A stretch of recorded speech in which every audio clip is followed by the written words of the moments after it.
Imagine walking into like a really high-intensity gym for the absolute first time. Oh, yeah, that is a terrifying feeling. Right. You were just standing there right at the entrance, completely terrified. You can hear all the heavyweights clanking. People grunting in the background. Exactly. And you are convinced, I mean, just totally sure, that the second you step foot on that rubber floor, someone is going to march right up to you. And hand you a barbell or something. Yes. A barbell loaded with like 500 pounds. And they are going to force you to deadlift it while the entire room just stops to watch you fail. That is quite the visual, but it's really accurate. It is, that creeping, paralyzing dread. That is exactly how a massive portion of the population views their first therapy appointment. Absolutely. So today, we are taking on the mission of completely demystifying the modern mental health landscape for you. We have this really fascinating stack of source notes from coping and healing counseling. Which is often just called CHC. Right, CHC. They are a comprehensive telehealth practice based in Georgia. And we are using their model as our focal point today to break down the invisible barriers keeping people from seeking help. It is a great model to look at. Yeah, the goal is to discover what actually happens when you finally log on. Okay, let's unpack this. Why do we carry that specific, terrifying assumption about therapy? And, how exactly is it holding us back? Well, that assumption is really driven by the fact that fear of the unknown is arguably the single biggest hurdle to mental well-being. Mm-hmm. Looking at the source material from CHC, their primary mission is actively focused on humanizing therapy. They are doing that by actively debunking the stigma of seeking help. Which is huge. It is, and I want to emphasize to you, the listener, why this is so critical. We tend to think, oh, people don't go to therapy because they don't want to get better. Well, they just, don't have the time. Exactly, but more often than not, it is a profound fear of the process itself. Right. We build up these massive, intimidating narratives in our heads. About what is going to be demanded of us. Right. The second we are face-to-face with a professional, we expect that 500-pound barbell of emotional trauma to just be dropped at our feet. And the source material highlights a really specific phenomenon that stems from that exact fear. It's the dread of the very first session. Yeah, the first day is the hardest. It really is. The notes mention that a significant number of clients actually get a referral. They hold it in their hands, and then they never follow through. They just leave it on the fridge. Exactly, under a magnet, just gathering dust. But I have to challenge this a bit. Okay, go for it. So what does this all mean? If your person went through the trouble of recognizing they need help, booked an appointment with a primary care doctor, had a super vulnerable conversation, and got a referral. Which is a lot of work. It is. Yeah. They clearly want help. They have already taken some incredibly difficult steps. So why is the drop-off so incredibly high right at the finish line? Well, what's fascinating here is the sheer power of the psychological conflict between your logical brain and your emotional brain. Okay, break that down for me. So the desire for help, the part of you that asks for the referral, that is driven by your logical brain. You know you are struggling. Right. And you know there is a clinical pathway to feeling better. But the moment you are tasked with actually initiating that first session, your emotional brain completely takes over. And the emotional brain is terrified. Terrified.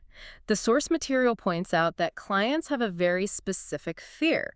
It is the fear of being asked to immediately relive trauma. Oh, wow. Or being forced to reveal absolutely everything about themselves all at once.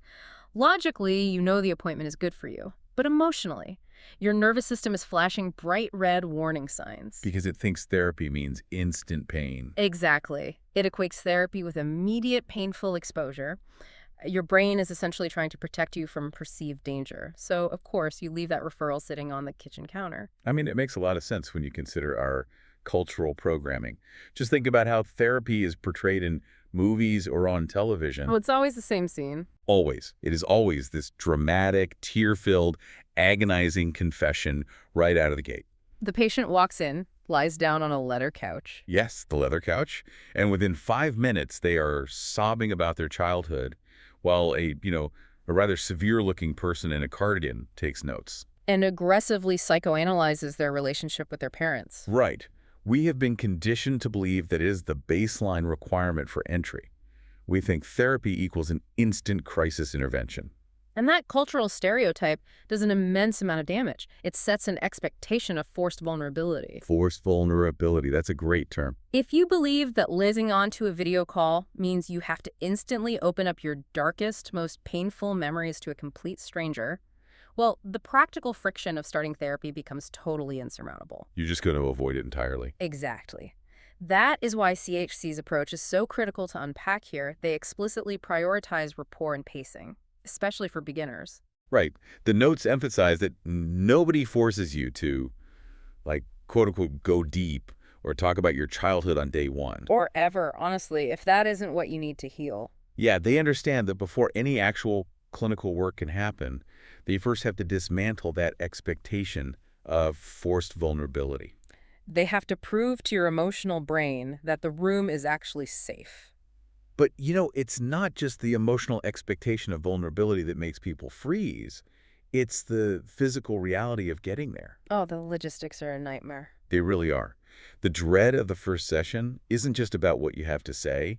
It is also about the practical hurdles of the traditional medical model. The commute alone is enough to spike your cortisol. Totally. You have a stressful commute Yeah. in traffic, then you were trying to find parking, maybe paying for parking. And then you were sitting in a sterile waiting room. Yes, with those awful fluorescent lights buzzing overhead, you're flipping through a 5-year-old magazine, just wondering if anyone you know is going to walk in and see you. It's essentially an anxiety incubator. An anxiety incubator, exactly. The physical environment itself compounds the anxiety before you even speak to the therapist. Precisely. The environment is a massive variable in how safe a person actually feels. And if we look at how CHC has addressed this, they operate entirely via HIPAA-compliant telehealth video sessions. Meaning the client remains in their own space. Yes, on their own terms. And if we connect this to the bigger picture, removing the traditional waiting room and keeping the patient in their own environment, it fundamentally shifts the power dynamic between the professional and the patient. Wait, how so? Well, in the traditional model, you are traveling to the therapist's territory. You are stepping into their domain. You're sitting in their designated guest chair. Exactly. That inherently puts the professional in a position of authority and the patient in a position of submission. Ah, I see. Here's where it gets really interesting. It's like having a home court advantage.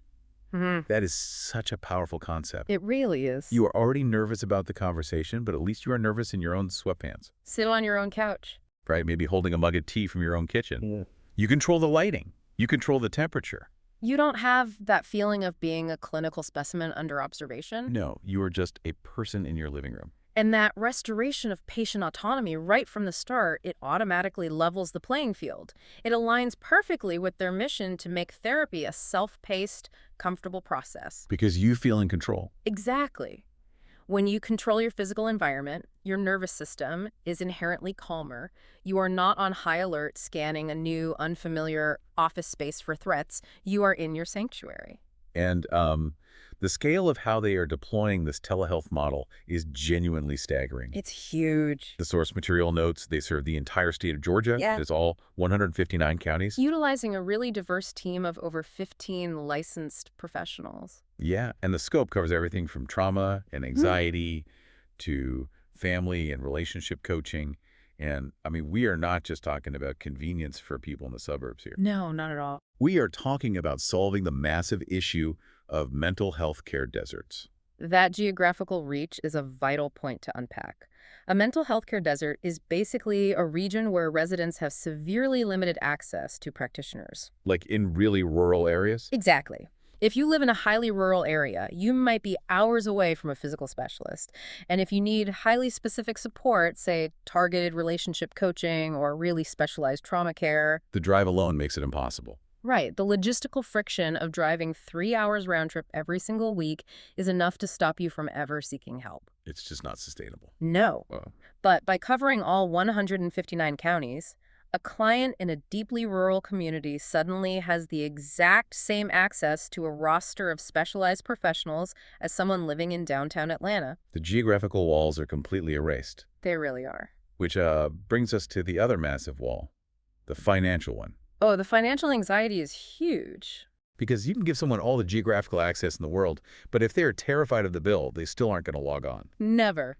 But the notes explicitly state that CHC promotes financial inclusivity Mm. by accepting a wide array of private insurance providers, and they also accept Medicaid. Which is so important. It is. Yeah. They point out that this often results in literally no out-of-pocket costs for the patient. Hmm. It is like having a safety net woven entirely out of convenience and affordability. And we really cannot overstate how crucial the financial aspect is to the actual psychology of healing. How does that play out in a session? Well, if you are sitting in a session and the entire time you are mentally calculating the hourly rate or worrying about a massive out-of-pocket bill arriving in the mail, you cannot be fully present. Right, you're distracted. Your brain is literally split between processing your heavy emotions and managing your immediate financial anxiety. That sounds exhausting. It is. By accepting Medicaid and private insurance to mitigate or eliminate those out-of-pocket costs, they are removing one of the heaviest external stressors. They are breaking down the gatekeeping. Exactly. Gatekeeping that historically treats mental health care as a luxury good available only to the wealthy. When the physical commute is gone and the financial panic is resolved, the patient can actually focus entirely on the conversation. Right, the conversation. Let's get into the anatomy of that first session. Yes, let's walk through it. Because the emotional dread of the referral has been addressed. The physical commute is gone, the financial barriers are out of the way, and you are finally logging on to that video call. You are sitting on your couch, the screen loads. Right. What actually happens in those first few minutes, the source material breaks it down into this wonderfully boring, step-by-step reality. Boring is good here. I say boring is a huge compliment, because predictability is safe. First, the therapist introduces themselves. Then, they explain how confidentiality works. Next, they ask what brought you in. It's very structured. From there, you share at your own pace. But I actually have to push back on one of those early steps. Oh, which step? The confidentiality part. The notes highlight that the therapist explains how confidentiality works right at the top of the call. Mm-hmm. But does reciting a legal disclaimer actually make someone feel safe?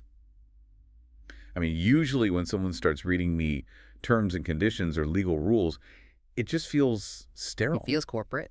Exactly. Yeah. It makes me feel like I am entering a corporate process, not a human one. How does that help build rapport? It is a totally valid skepticism, it really is. Yeah. But it comes down to how the mechanism of confidentiality actually functions psychologically. Okay. Yes, it is a legal and ethical requirement, but a skilled therapist doesn't read it like an iTunes user agreement. Right. They aren't just speeding through the fine print. Exactly. They use it to build a psychological container. When a therapist explicitly outlines the boundaries of confidentiality in those first few minutes, they are verbally constructing soundproof walls around your virtual space. Oh, that's interesting. They are looking at you and saying, whatever you tell me today stays between us. I am legally and ethically bound to protect your privacy, and here is exactly how I do that. So it's about establishing trust immediately. Yes. For a client whose primary fear is vulnerability and the exposure of their deepest struggles, hearing those rules laid out clearly and calmly does something profound. It grounds them. It lowers the heart rate. It signals to the amygdala that the environment is secure. It transitions the brain from a state of threat to a state of collaboration. I really like that phrase, a psychological container. It frames the legal rule as a protective shield for the patient, rather than, corporate liability protection for the clinic. Exactly. It's for the patient's safety. And once that container is built, the notes say the therapist gently asks, what brought you in? And the whole session is framed as collaborative goal setting. Which is such a refreshing approach. It is. It really reminds me of bringing a car to a mechanic. Okay, I like this analogy. When your car is making a weird rattling sound, you don't roll into the garage and immediately start explaining the entire history of the combustion engine. No, of course not. You don't sit there crying about how you failed your driving test 10 years ago, anticipating that the mechanic is going to shame you for it. And a good mechanic wouldn't demand that history either. They wouldn't yell at you for not changing the oil soon enough. Exactly. You just say, hey, it is making a weird noise when I turn left. You just point to the problem. You don't have to know how to fix it. You don't even have to know what the parts are called. And the mechanic doesn't judge you. They just say, okay, let's open the hood and look at the engine together to see what is going on. You're just pointing out the noise. That analogy perfectly captures the shift in the clinical paradigm. And, this raises an important question for all of us about our preconceived notions of authority in medicine. What do you mean by that? Well, we are incredibly used to the idea of a doctor fixing us. You go to a medical doctor, they diagnose the problem from a position of absolute authority, Right, they tell you what's wrong. and they prescribe the exact cure. The power lies entirely with the expert. But the source material purposefully and repeatedly uses the word collaborative. It's a team effort. Therapy, especially in this modernized model, isn't about a professional aggressively digging into your psyche with a scalpel to fix your broken parts. No, it's not a surgery. It is two humans sitting side by side well, virtually looking under the hood together. The notes explicitly state that the therapist asks questions just to understand your world. They aren't interrogating you. Exactly. They aren't trying to find out what is wrong with you. They're trying to see the engine from your perspective. And a huge part of seeing that perspective is the specific question the notes mention the therapist asking. They ask, what would you like to feel differently? Such a powerful question. That is such a profound shift in perspective compared to asking, what is wrong with you? It really is. It doesn't assume that you are fundamentally broken. Hmm.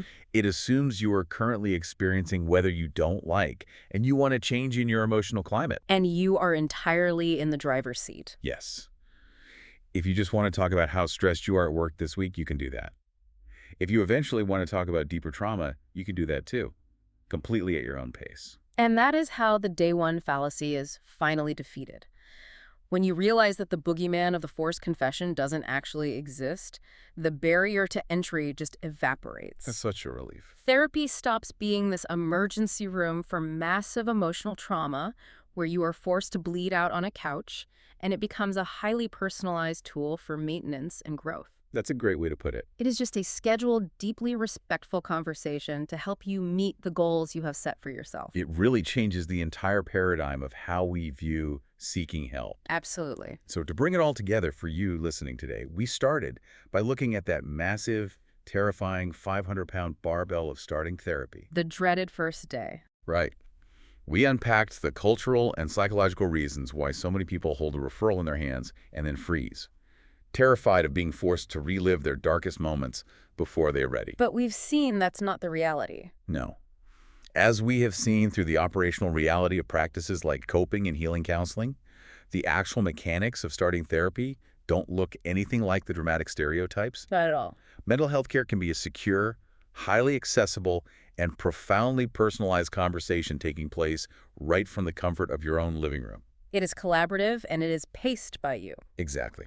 And for those who want to look into the specific resources, the financial inclusivity, and the statewide network we discussed today, the source provided their direct contact details. That's great. You can find them online at cheechtherapy.com, or you can reach out by phone at area code 404-832-0102. Such an amazing resource. They have built a system designed to catch you without the logistical friction, the commute, or the out-of-pocket panic. It is a truly remarkable model for the future of accessible care. It really is. And as we wrap up our analysis of these sources today, I want to leave you with one final lingering thought to mull over as you go about your week. Okay, let's hear it. We have spent this entire time exploring how the most effective professional therapy is fundamentally rooted in being a secure, collaborative, self-paced conversation between two humans.